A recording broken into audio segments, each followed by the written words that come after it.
Welcome to Get the Picture, how to take great photos using your mobile device, your phone. Notice the phone. We're going to talk today about capturing photos using your phone and how to make the ordinary extraordinary. So welcome, Young Lives. I'm glad to be here with you. My name is Emilie Schreiber, and I've been involved with Young Life for over 25 years. I've also been a photographer for over 30 years, capturing weddings, portraits, all the things. But more importantly, I am a mother to two beautiful girls who I take endless photos of. So they are teenagers now. In the beginning, I didn't use my cell phone to take photos of them, but today I take them all the time. So here on the screen, you can see a picture of my family, and you can see that picture actually was taken using my phone. It looks like a camera. And it was set up on a tripod. I did buy one, I think off of Amazon, that's like $20 that places it on and it will hold your phone for you. And I highly recommend, if you have access to something like that, to at least not do selfies, because you know what, a photo that's going to last forever generally is taken not from a selfie stick, so, or even holding it. So this one, even if you can't get a actual tripod, then somehow propping it up and using a timer, that's the first tip that I have. So we're going to continue to dig into what it means to use your phone to capture great images. It's really important to me as a mom that I get to document my kid's life. And there's so many things that come up, and you know, now we have phones, they're right here at our access, usually in our pocket, our purse, somewhere nearby. So something we can use. As you see on this next slide here, photography, my philosophy of photography is that it is capturing and recording light. So as you use your phone, to capture an image, it's all about how light bounces off the subject. So that is one of the most important things to think about when you are taking pictures. If it's dark, we can't see anything, but in the light we can. Photography is capturing light, and always try natural lighting first. That's really one of my first tips, is when you can, turn towards a window, which I have over here, which is why there's better light over here. And that is going to help capture that. It's fast and easy. Think about when you have let's say you have a baby, you know, if you're going to adore them and take a few pictures of them smiling, you know, just move towards a window or a bright light that's on.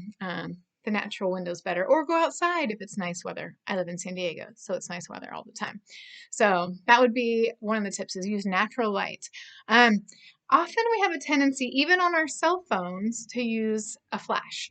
And I would say don't use it at night if you can avoid it. The reason is you're going to get a snapshot. You're not going to get a forever photo that is, unless it's one of those crazy moments where you capture just the right thing at the right time, which makes it priceless. But otherwise, try to use your phone. I actually use my flash during the day to fill in, like, see how my face right now is a little darker on this side? Well, if it could be even, that's when I might use a flash.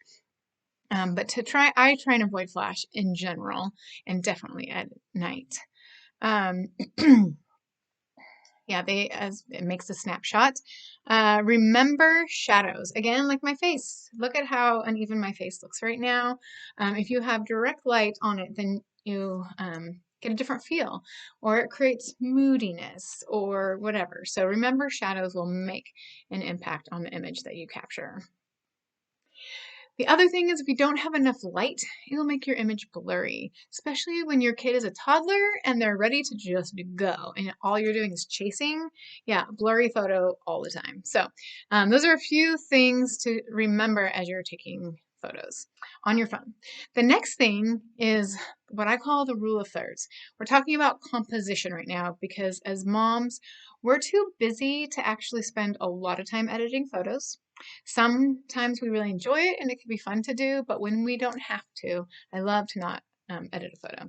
So the first thing here, the rule of thirds, is just kind of a rule that you can use with photography, and that is encourages to divide the photo in your mind into thirds, and then you position the subjects on those dots, those places where the intersections when the image comes together.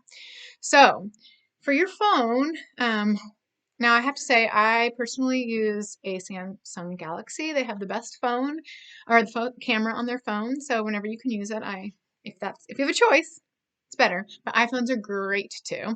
And both of them have grid lines you can turn on. So when you go into your phone and you're in your phone app, then you can go ahead and you can pick settings, a little wheel looking thing. And there's all sorts of different settings that you can choose from. Take time to look at your settings, push buttons, especially like if your child is an infant, when they're laying there and you're talking to him or her, that might be a good time to play and just kind of experiment. So you can turn the grid lines on, but the rule of thirds, the idea is that you want to try and put a face or what you're looking for, what you want to focus on in one of those intersections. So you can see as this picture here of this man sitting on a rock that he is placed in the intersection. So that makes it a compelling photo. This next slide here, you can see a picture of a snowy scene and that the barn is placed on the intersection. That's using the rule of thirds. And this other picture is of my daughter Evie, with one of those girls that she babysits. And you can see that their faces are put in the intersections. And that you can clearly see also even light on their face. It's lit up using natural light and it creates a great photo. I like to say it makes the ordinary extraordinary when you can take a great image, and it's sometimes about how you capture it. Like, is it a different angle? Is it you look at something, you take it, it's ordinary, but all of a sudden you've made it so you see it in a new light. It makes it extraordinary. So that's the kind of images we hope to catch on our phone. And you know what? The other point of that is if you have time, set up the shot. If that means moving someone under a tree to take a picture, that will change the lighting. Take the time if you have time to set up the shot. If that means turning them slightly so they're facing the window, take that time to set up the shot. My next slide has also an example of rule of thirds, and I have Evie again when she was a little bit younger. You can see here that her face is again in an intersection, the upper right intersection. So this is a place that you can draws your eyes. It shows just her fun nature. The other thing we're using here is what we call negative space. This is kind of creates the distractions, takes it away so that you can focus on what you want to focus on, and that's our children. So taking away the extra noise, this negative space allows us to drift to see her expression on her face and capture that. So when you set up a shot, consider the background. The background may have too much noise, which may mean you want to move someone so there's less lines behind them, people not walking around. The less in the background, the better. After you've thought about composition, when you've had time and you've thought about the rule of thirds, placement of the photo, zooming in, that's another one, is I think you're too close, just get a little bit closer. That helps remove some of the distractions from behind and it kind of changes the negative space a little bit. So those are a few things. The next thing to think about is exposure. Now, there's a lot of things that go into exposure, and in a typical camera, you're going to have something called the aperture, the shutter speed, and the ISO. Think of the lens, the camera lens, like an eye.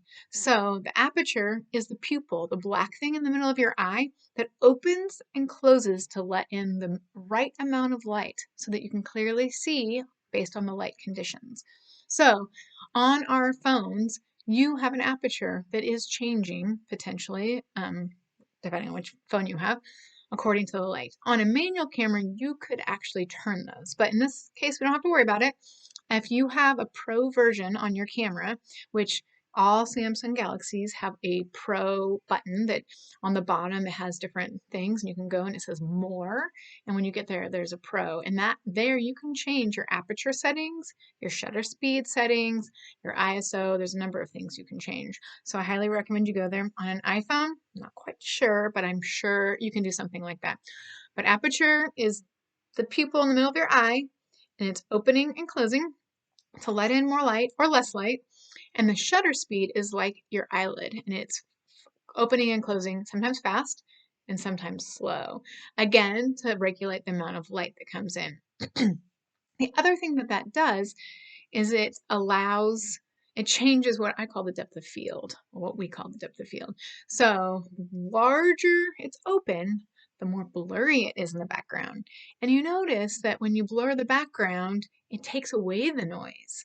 So that's kind of a nice thing. So the other thing that's on this triangle you can see here is ISO, and that's light sensitivity. So often you can get 200, 400, 800. All that is about how sensitive it is to light. You don't have to worry about it too much, but if you want to play with it, a 100 and 200 is for brighter light and will have a more sharp picture, and the higher the number, 3200, 6400, is going to make it granular and grainy. So if you want to play around with a different effect. But for a cell phone, on the next slide, you'll see an example of how you can control the amount of light that gets let in on your subject. So I personally, like I said, don't want to edit all day long. And so when I'm taking a picture, I will change my exposure. And you can see an example on here of what that looks like.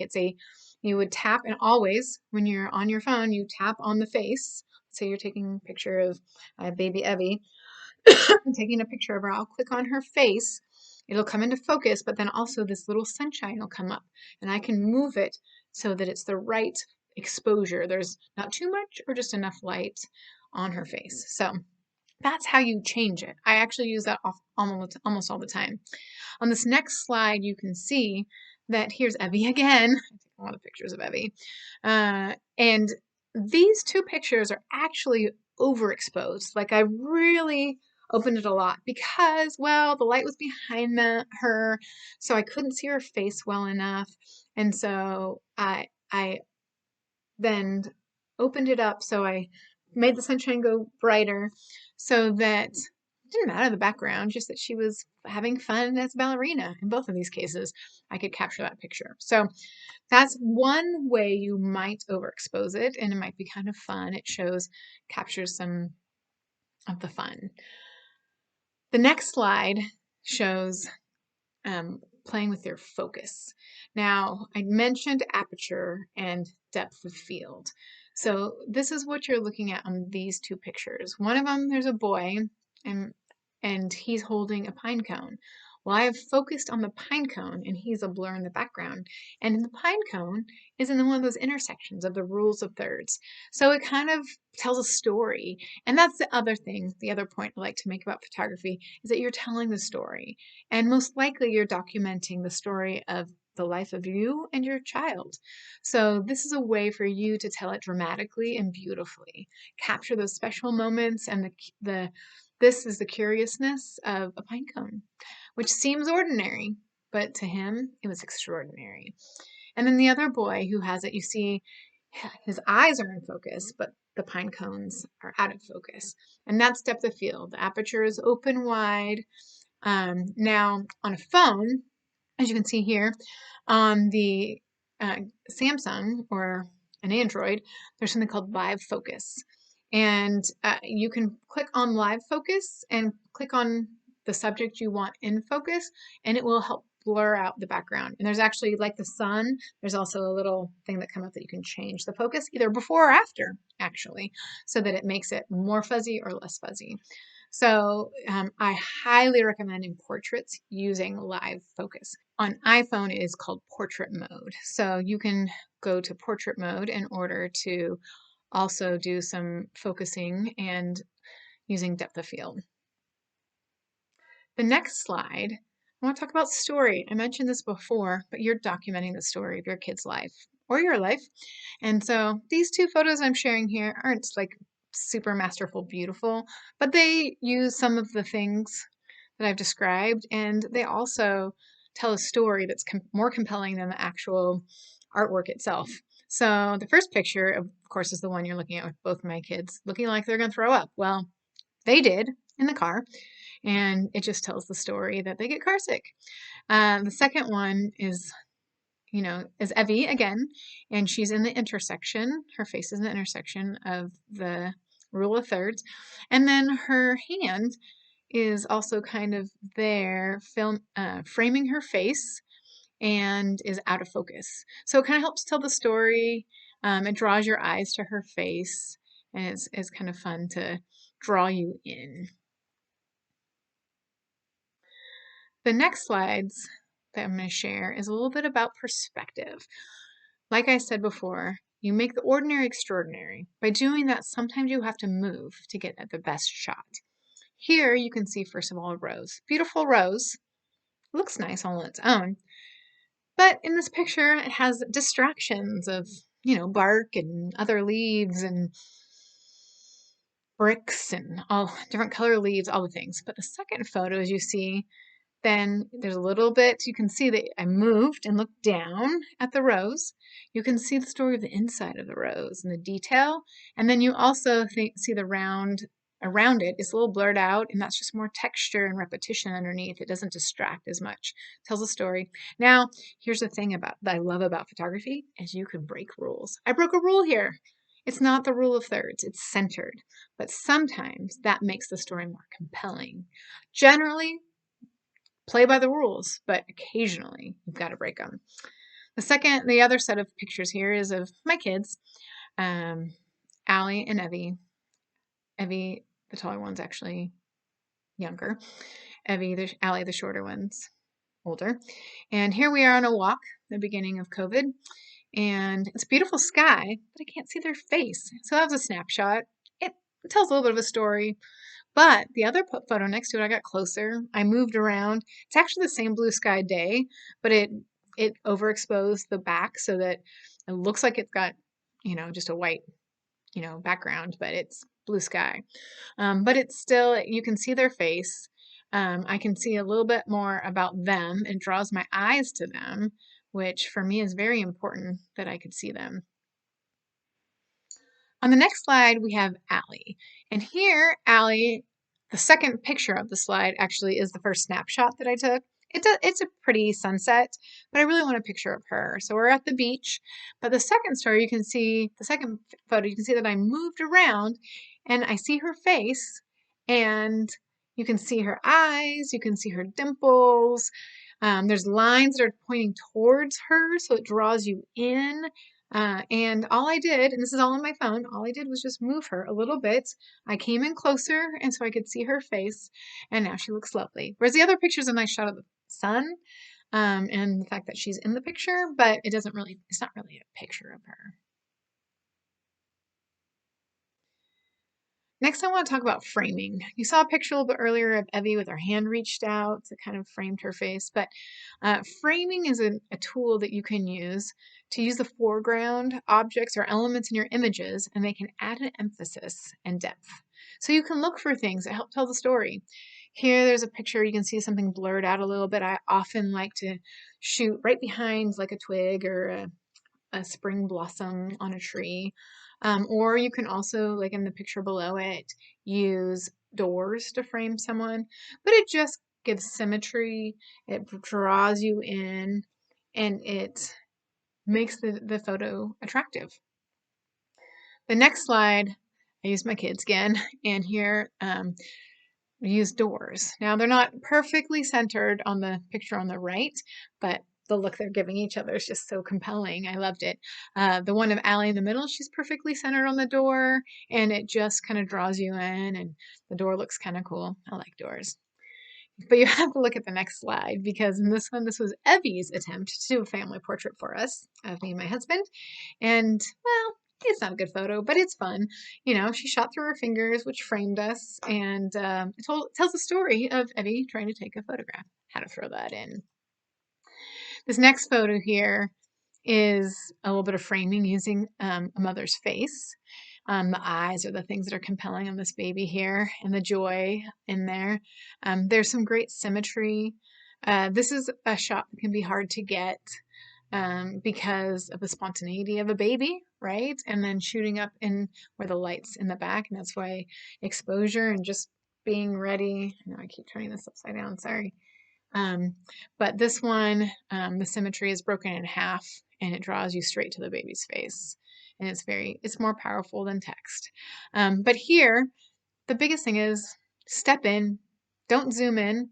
So always get closer, but actually don't zoom in with your phone. That's one of the biggest mistakes that people make. It distorts it, it makes it grainy. So whenever you want to zoom in, don't compromise your quality by zooming in with your camera, but instead take steps and get further.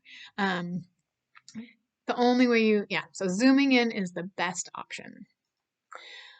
On these next slides you see here is just some playing with your camera settings. On the left we have Cooper, a neighborhood dog. He just was so cute, and used my phone here and a treat to get him to stay still. And I got in close, focused on his face using my live focus, and it captured his face. There's ambient light that comes because we're in a shadow and a shade of the house, and so it creates a great image pretty quickly and easily, actually. I also remember actually I had to change the exposure on the phone. I had to do the sunshine and do that. And then the picture of my girls here in this one, this is actually real interesting. It's on my phone and it's in front of a light colored house. It's practically white. It's more of a cream colored house. They're under an overhang on a porch. And there's a lot of ambient light coming up. So their face is really lit up. If this picture was in color, you would see that it's a cream background, but because I changed it into black and white, it makes them look like they just have a white background and they're in a studio or something. But that one was just taken on my phone, making sure that I had the right light on their face, touching their face. It's just a matter of playing with the settings. Phone photography can be really fun, and we have the best subjects to take photos of. Just to remember, here's a highlight of what we just talked about and some of the things we didn't. So phone cameras. First of all, take care of your phone camera. Clean the lens, wipe it off, don't touch it, put fingerprints on. Second thing, adjust your exposure. Remember the sunshine, tap it and change it. Tap and focus is the other thing for also making sure we focus on the thing we want to focus. Be steady, especially if you have low light and you're not using a flash. Keep it still. If you move it, it's going to go a little bit crazy. Look for the light and follow the light. Stay in the light. Stay close to it. Let it come in and fall on your subject. And don't zoom, ever. Use your feet. Now, in this next slide, I have something called Snapseed. It's a free app that you can use on your phone to edit your photos. Many people ask, do you do any editing? Yeah, sometimes you gotta do some editing, and that's okay. Edit away. I personally use Adobe Photoshop and Lightroom. There's a Lightroom version on your phone. If you have Photoshop or can get it through your school, then you can log in on your phone and get it. Otherwise, I think it's a monthly subscription. But Snapseed is one of the best rated free apps there are for editing right now. So feel free to try that one. Let me know what you think of it. And the last thing really is have fun with this. Photography can be really fun. You can see here, this is my family again on our little tripod phone picture, just being silly. I actually had this tripod I got for 20 bucks. Also had one of those timers where you can just snap it. And so we can take our own selfies without doing a selfie. And then actually this picture of the mountains and the barn I took on my phone as well. I did wait for the light. I got up really early and I sat in a field and I positioned it just right so I get the image I wanted, and I did a little bit of editing right afterwards to get the kind of colors I wanted. But that was shot on my phone, and I actually could blow it up really large. Oh, that's one of the things that I want you to know about is make sure when you go into the settings, you can do picture size. If you are taking pictures because you want them to be like good quality, you might want to blow them up. Make sure your picture size is large. So that also is pretty important. In conclusion, photography is capturing light. Just don't forget that. In the Bible, it's recorded that Jesus said, "I am the light of the world. Whoever follows me will never walk in darkness, but will have the light of life." I find that hopeful in this sometimes dark world. Photography is about perspective. In that same way, Jesus gives us hope. I find through photography, I get to use a lens to capture the perspective that God has given me. So I hope that you also get to play with your phone and capture your perspective, and that you'll always hold on to the fact that He is the light. Have a great day.